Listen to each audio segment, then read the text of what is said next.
On today's update, what's in store for the market this week, and some very interesting information about autonomous driving and what it means for you, your future, and most importantly, your pocketbook. Stay tuned.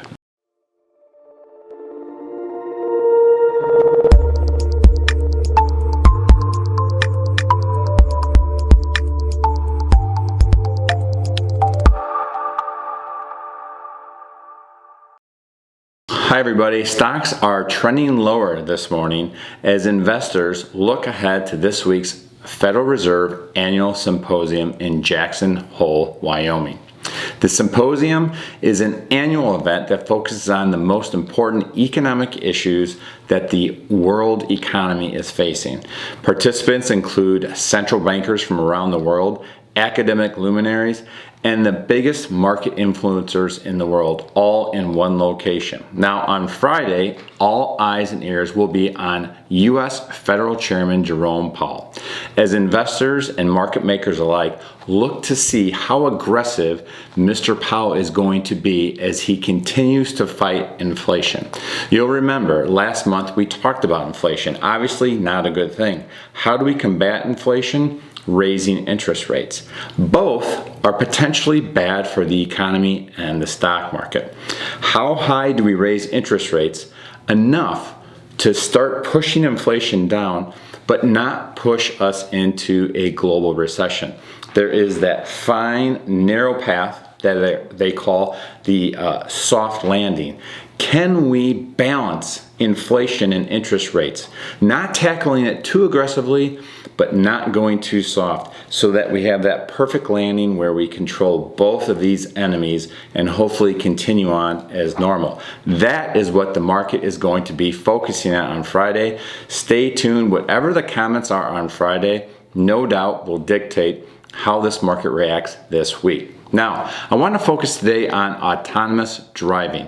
A lot of interesting information came to light this weekend, and I want to share it with you and how it affects your pocketbook, what it will mean for you. You'll recall in last week's video, we talked about Tesla's stock split. Well, today we're going to be talking about Tesla and their autonomous driving. Tesla is trying to push their full service driving. This is their attempt at autonomous driving. This weekend, Tesla CEO Elon Musk came out and announced that his company's autonomous driving was going to go from $12,000 to $15,000. So you buy a brand new $80,000 Tesla vehicle, and if you want the autonomous version or the software that goes with that car, on top of your $80,000, you would pay another $15,000. And this service, expensive, yes, but is it fully autonomous? No, not yet. You still need to be in the car. It does not do everything. In fact, the National Highway Traffic Safety Board, this is the federal group that is in charge of keeping us safe on the roads. They have 5 categories of autonomous driving. 1 would be the least effective. 5 would be true autonomous driving, a car that can go from point A to point B without anyone even in the car. What's interesting about this $15,000 service that Tesla offers and most other vehicle manufacturers, right now they are a level 2. So even though the cost is high, we're not getting anywhere close to a fully autonomous car yet. Not yet perfect, and certainly not yet cheap. But in the future, these vehicles will have several benefits that you need to know about. Number 1 is safety. As more and more autonomous self-driving vehicles get onto the road, it is believed, and I would have to agree, that accident rates will significantly decrease. We have almost 50,000 Americans a year getting fatally injured in car accidents. Another 2.5 million U.S. citizens are getting injured, disabled in car crashes. It is hard to put a price tag on safety, and it's certainly hard to put a price tag on your life. The second benefit is time. Currently, Americans spend 7 billion hours a year tied up in traffic jams. With increased efficiencies, autonomous vehicles will provide us more efficiency with our time. It is hard to put a price on our time. But this is a money channel. We're talking about money.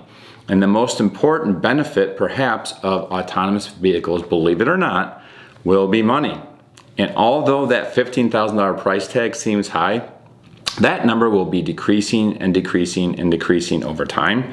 But with fewer accidents, we will have fewer car repairs. Fewer car repairs, more money in your pocketbook.